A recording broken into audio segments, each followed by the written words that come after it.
Group 2 2A mains தேர்விற்காக நமது அகாடமியில் class come test batch வந்து ஸ்டார்ட் பண்ணியிருக்கிறோம். இந்த நம்மளுடைய டெஸ்ட் பேட்சை பொறுத்த வரைக்கும் அனைத்து யூனிட்களும் கிளாஸ் கம் டெஸ்ட் மற்றும் தமிழ் மற்றும் ஆங்கில வடிவில் மெட்டீரியல் டெஸ்ட் எழுதி முடிச்சதுக்கப்புறம் ஒவ்வொரு ஸ்டூடெண்ட்டுக்கும் 1-on-1 ஃபீட்பேக் இண்டிவிஜுவலாக வழங்கப்படும். அதுக்கப்புறம் கிளாஸஸ் எல்லாமே, அதுக்கப்புறம் மெட்டீரியல் அனைத்துமே ஆல்ரெடி பார்த்தீங்கன்னா அரசு பணியில் இருக்கக்கூடிய சிறந்த வல்லுநர்களால் எடுக்கப்படுகிறது. அட்மிஷன் பண்ணணும்னு நினைக்கிறவங்க both online and offline admission போயிட்டு இருக்கிறது. கீழே தெரியக்கூடிய கான்டாக்ட் நம்பர் 9043211311 ஆர் 411 நம்பருக்கு கால் பண்ணி நீங்கள் கேட்கலாம். Okay, thank you. Hi students, welcome to Chennai academy.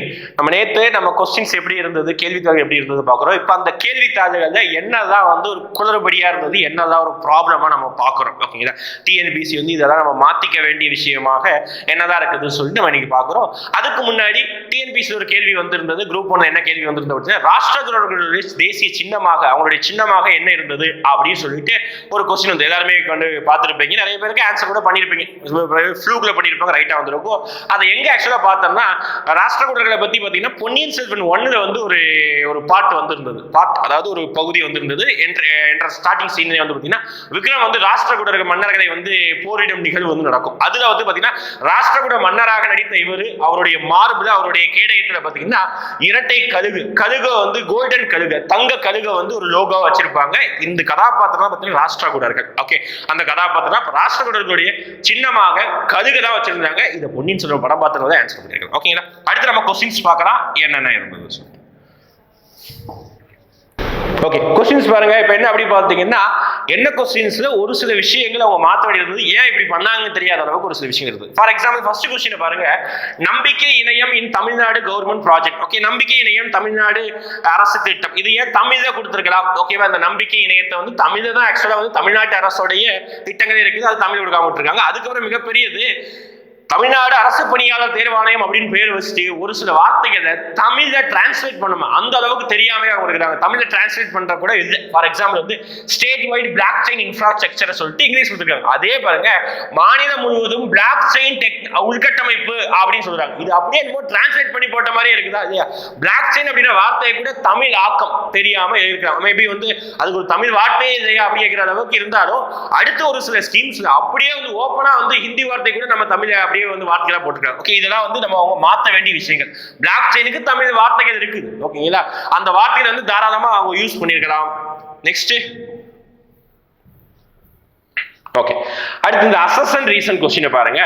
இந்த அசஸ்ட் ரீசன்ல எந்த அளவுக்கு நான் நேற்றுக்கு சொல்லியிருந்தேன், எந்த அளவுக்கு பார்த்தீங்கன்னா ஒரு கூற்று ஒரு காரணம், அந்த கூற்று வந்து அந்த காரணத்தை வந்து விளக்குகிறதா, இந்த மாதிரி கொஸ்டின்ஸ் அதிகமா வந்திருந்து, அதுக்காக இந்த ஒரு கொஸ்டின் கொடுத்துருந்தேன். ஓகேங்களா, அதுல ஒரு என்ன சொல்றது, ஒரு கவர்னருடைய அதிகார அளவரையும் கொஸ்டின்ஸ் வந்தது. இதுல நீதி புனராய்வு இந்த இதே ரீட் பண்ணதா, இந்த இங்கிலீஷ்ல ரீட் பண்ண எப்படி இருப்பாங்க, judicial review is possible when he or she on the ground of non-application of mind and non-consideration of relevant material and suffers from arbitrariness. Okay, அப்போ இதே ஸ்டேட்மெண்ட் இங்க வாசிக்கும் போது ஒரு மாதிரி அக்லியா இருக்கு. ஓகேவா, அது ஒரு கோர்வே எல்லாமே இருக்குது.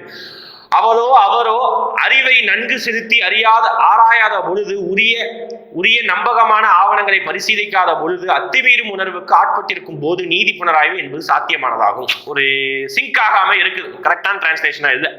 ஓகே, அடுத்து வரும்போது பாத்தீங்கன்னா, இது வந்து எந்தவித பிழையும் இல்லை, சும்மா ஒரு காமெடிக்காக என்ன வச்சிருக்கோம் அப்படின்னா, தர்மத்தின் வாழ்வுதனை சூதுக்கவும் தர்மம் மறுபடியும் வெல்லும். இந்த ஸ்லோகன் வந்து அரசியல் ரீதியாக நம்ம நிறைய இடத்துல கேள்விப்பட்டிருப்போம். ஓகே, அது சொல்ல மென்ஷன் பண்ண தேவையில்லை, நிறைய பேர் கேள்விப்பட்டிருப்பீங்க. ஆனா இதே ஸ்டேட்மெண்ட் ஆக்சுவலா பாத்தீங்கன்னா, இந்த சம்திங் அந்த மலையில வந்து பாத்துக்கிட்டீங்கன்னா, அந்த ஓஎம்ஆர் ஷீட்ஸ், குரூப் 2 உடைய ஓஎம்ஆர் ஷீட்ஸ் வந்து நனைஞ்சு போச்சு அப்படின்னு சொல்லிட்டு ஒரு சில நியூஸ் சேனல்ல வதந்தி பறக்கும் பொழுது, டிஎன்பிஎஸ்சியுடைய மெம்பரா இருக்கக்கூடிய ஒரு மெம்பர் வந்து அவருடைய ட்விட்ஸ் தான் ஆக்சுவலா வந்து நம்ம எல்லாருமே அது ஒரு இன்ஃபர்மேஷன் நம்ம எடுத்துக்கிட்டு இருக்கோம். அவருடைய ட்விட்டில் இந்த ஸ்லோகன் வந்து ஆக்சுவலா சொல்லியிருப்பாரு, தர்மத்தின் வாழ்வுதனை சூதுக்கவும் தர்மம் மறுபடியும் வெல்லும். இந்த ஸ்லோகன் வந்து அவருடைய ட்விட் போஸ்ட்லேயே போட்டிருந்தார். ஓகேங்களா, அதனால சும்மா ஒரு நினைவா வந்து டிஎன்பிஎஸ்சி மெம்பரே போட்டிருந்தா அது ஒரு கொஸ்டினாவே கேட்டுக்கிறாங்க. அது சொல்லுங்க. அடுத்து இங்க பாருங்க, இந்த கொஸ்டின் தான் பாருங்க, கீழ்காணும் கூற்றுங்களில் உரங்கள் குறித்த தவறான கூற்று. பாருங்க, இதுக்கு முன்னாடி டிஎன்பிஎஸ்சி நான் போன தடவை சொன்ன மாதிரியே சரியான கூற்றுலாம் கேட்பாங்க, ஆனா இந்த தடவை நிறைய விஷயம் தவறான கூற்று இருக்கு. நிறைய பேர் இதை வந்து நம்ம மைண்ட் எடுத்துக்கவே மாட்டோம். ஸ்டேட் பண்ண பார்த்தோன்னா அது எது ரைட்டு அதுதான் நம்ம மைண்டுக்கு போகும். ஆனா இங்க என்ன கேட்டிருக்காங்க, தவறான கூற்று. அது தவறான கூற்று கேட்டாலும் சரி,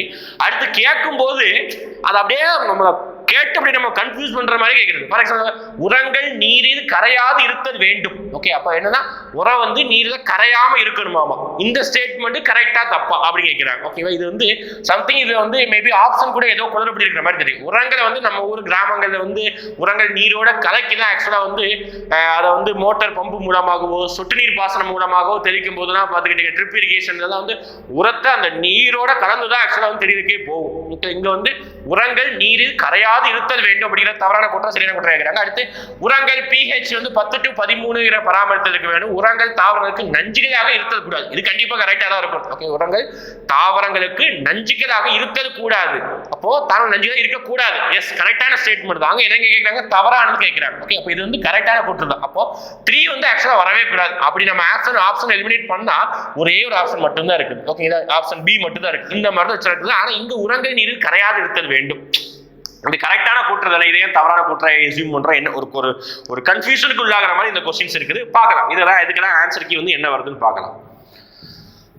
ஓகே, அடுத்து பாருங்க. அதாவது டிஎன்பிசியோடைய கரண்ட் அஃபேர்ஸ் கேள்வி, நடப்பு நிகழ்வுகளுடைய கேள்விகள் எப்படி இருக்குன்னா, ஒரு சில வார்த்தைகள், அதாவது யூபிஎஸ்ல இந்த மாதிரி பண்ணுவாங்க. ஓகே, ஒரு வேர்டு கொடுத்துட்டு அந்த வேர்டு வந்து எதை ரெப்ரசென்ட் பண்ணுது. அதே மாதிரி இங்க வந்து பாத்தீங்கன்னா கேம்பெயின், நம்மளுடைய கவர்மெண்டுடைய சார்பாக நிறைய கேம்பெயின் இயக்கம் நடத்திருக்கும் போது அதை சார்பாக ஒரு சில கொஸ்டின்ஸ், அதாவது ஒரு சில ஸ்டேட்மெண்ட் வைக்கிறாங்க.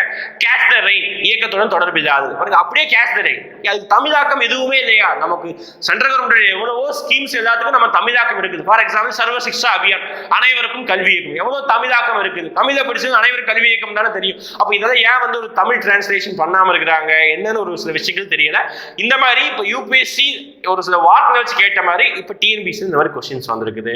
அடுத்து நம்ம எல்லாருமே கன்ஃபியூஸ் ஆனது, இப்போ வந்து சோஷியல் மீடியா ஓப்பன் பண்ணி பார்த்தாலே டிஎன்பிசி எழுதுறவங்களுடைய கமெண்ட், டிஎன்பிசி எழுதுறவங்களுடைய மீம்ஸ் எல்லாம் பார்த்தா இதாக தான் இருக்குது. ஓகேவா, ஒரு கிலோ ஒரு ஆப்பிள் 60 ரூபாய், ஒரு கோவா 90 ரூபாய், ஒரு மேங்கோ வந்து 60 ரூபாய் அப்படின்னா ஒரு மாதுளை எவ்வளவு? நான் மார்க்கெட்டே போகல. இந்த மாதிரி நிறைய கன்ஃபியூஷன் இருந்தாலும் அது வந்து ஒவ்வொரு ரீதியாக அந்த கொஸ்டின் வந்துருந்தது. எனிவே இதே வந்து ஆக்சுவலா எழுதி பாருங்க, தமிழ்ல வந்து ஒரு ஆப்பிள் கொடுக்காம பிராக்கெட்லேயே ஆப்பிள் அந்த இங்கிலீஷ் வார்த்தையும் கொடுத்துருக்காங்க. அப்பனாவே நம்ம புரிஞ்சுக்கணும். ஓகேங்களா, அதுல வந்து இந்த வேர்ட்ஸ் எல்லாம் இருக்குது அப்படின்றது. ஓகேவா, நெக்ஸ்ட் பாருங்க, இது எதுக்காக நான் வச்சிருக்கேன் அப்படின்னு பாத்தீங்கன்னா, டிஎன்பிசியில எப்பவுமே பாத்தீங்கன்னா ஒரு சில கேள்விகள் அப்படியே ப்ரீவியஸ்ல இருந்து கேட்கிற கொஸ்டின்ஸா இருக்கும். அந்த மாதிரி ஒரு கொஸ்டின்ஸ் தான் இந்த கொஸ்டின்ஸ் ப்ரீவியஸ்ல இருந்து அப்படியே வந்திருந்தது. ஓகே, இது வந்து கடந்த இந்த வருஷமா இல்ல போன வருஷமா நடந்த ஒரு தேர்வுல அப்படியே அச்சஸ்லாக இதே கேள்வி இருந்ததுங்க. அதே கேள்வி தான் ரிட்டர்ன் வந்திருக்கு. ஓகேங்களா, அப்போ பாருங்க, அந்த டாமினி கோஹி ரிட்டர்ன் ப்ரீவியஸ் கொஸ்டின் அப்படியே கேட்டிருக்கிறாங்க.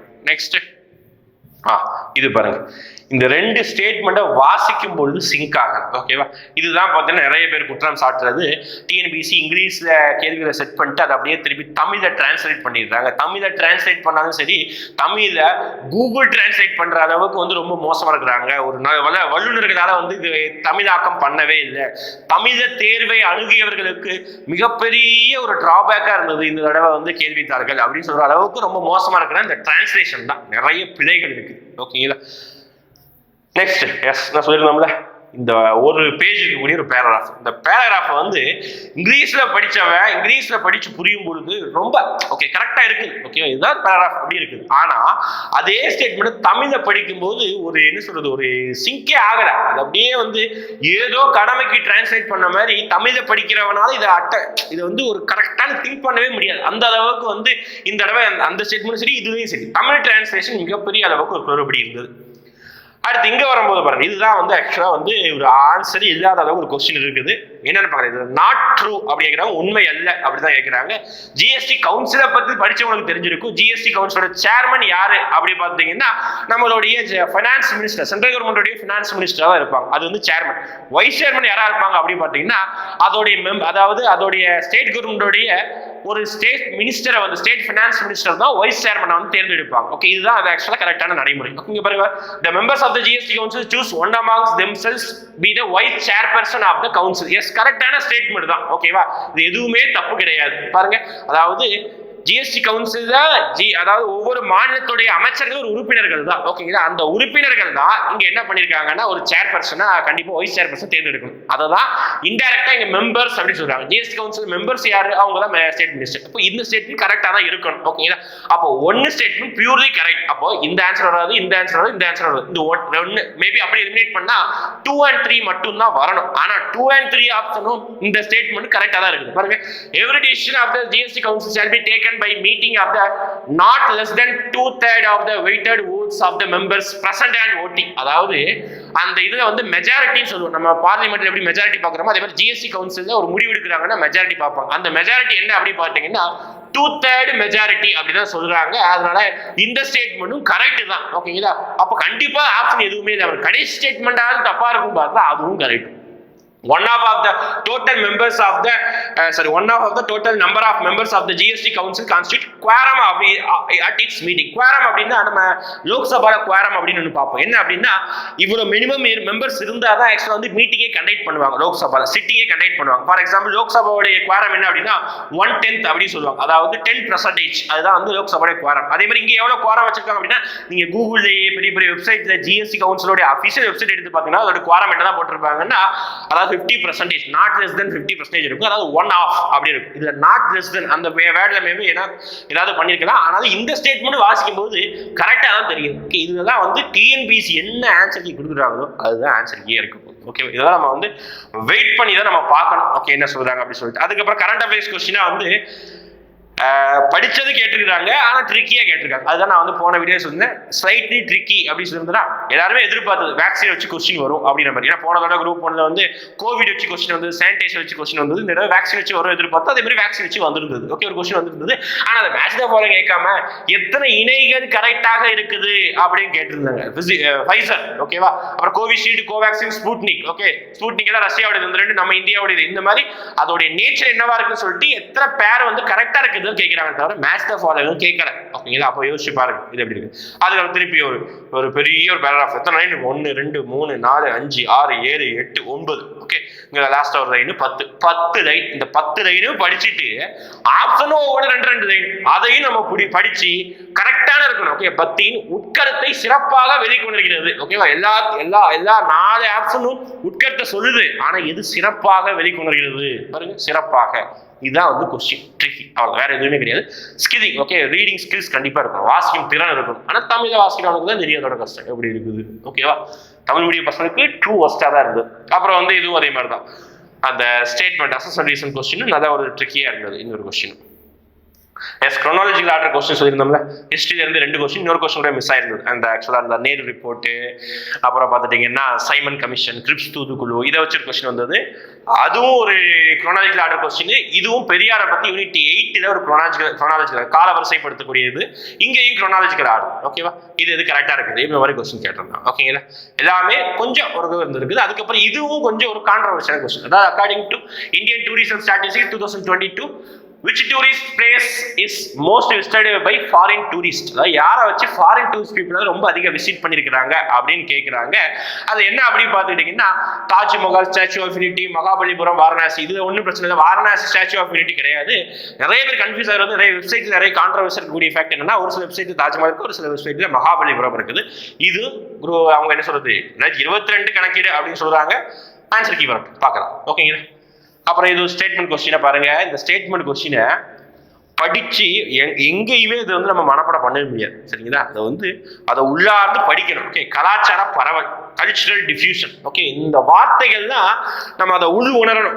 உணர்ந்து அதை அர்த்தம் புரிஞ்சு அதை ஆன்சர் பண்ணணும். அதுவும் இது சாதாரணமாக சரியா தவறா கூட கேட்கல, இது விளக்குகிறதா அப்படிதான் கேட்கணும். ஓகே, அதெல்லாம் அந்த அளவுக்கு புரிஞ்சு நம்ம ஆன்சர் பண்ணணும். ஓகே, அப்ப இதெல்லாம் அல்லாம வேற என்ன கொஸ்டின்ஸ் எல்லாம் இருந்ததுன்னா, ஒரு கொஸ்டின்ஸ் மட்டும் என்ன இருக்கு அப்படின்னு பாத்தீங்கன்னா, அந்த முத்துலட்சுமி ரெட்டியை பத்தி ஒரு கொஸ்டின் வந்தது. ஓகே, முத்துலட்சுமி, அந்த முத்துலட்சுமி ரெட்டி கொஸ்டின்ஸ்ல பாத்தீங்கன்னா அந்த தமிழ் இங்கிலீஷ் டிரான்ஸ்லேஷன் ஒரு பிழையாக இருந்தது. ஓகே, அதுல ஃபர்ஸ்ட் உமன் லெஜிஸ்லேச்சர் அப்படின்னு சொல்லிட்டு இங்கிலீஷ்ல இருக்கணும், இங்கிலீஷ்ல இருந்தது. ஆனா தமிழ்ல வந்து முதல் பெண் அப்படிங்கிற வார்த்தை இல்லை, முதல் அப்படிங்கிற வார்த்தை மட்டும் தான் இருந்தது. ஓகே, அதனால சின்ன சின்ன இடங்கள்ல வந்து தமிழ் டிரான்ஸ்லேஷன் பிழையா இருந்தது. அப்போ தமிழ் மீடியம் படிக்கிற மாணவர்கள் வந்து ஃபெயில் ஆனா பரவாயில்லையா? இது வந்து தமிழ் மீடியம் படிக்கக்கூடிய மாணவர்களை, தமிழ் மீடியத்துல மட்டுமே படிக்கும் மாணவர்களை நெக்லெக்ட், ஓகேவா, புறக்கணிக்கிற மாதிரியே தான் இந்த குரூப் 1 தேர்வு அமைந்திருந்தது.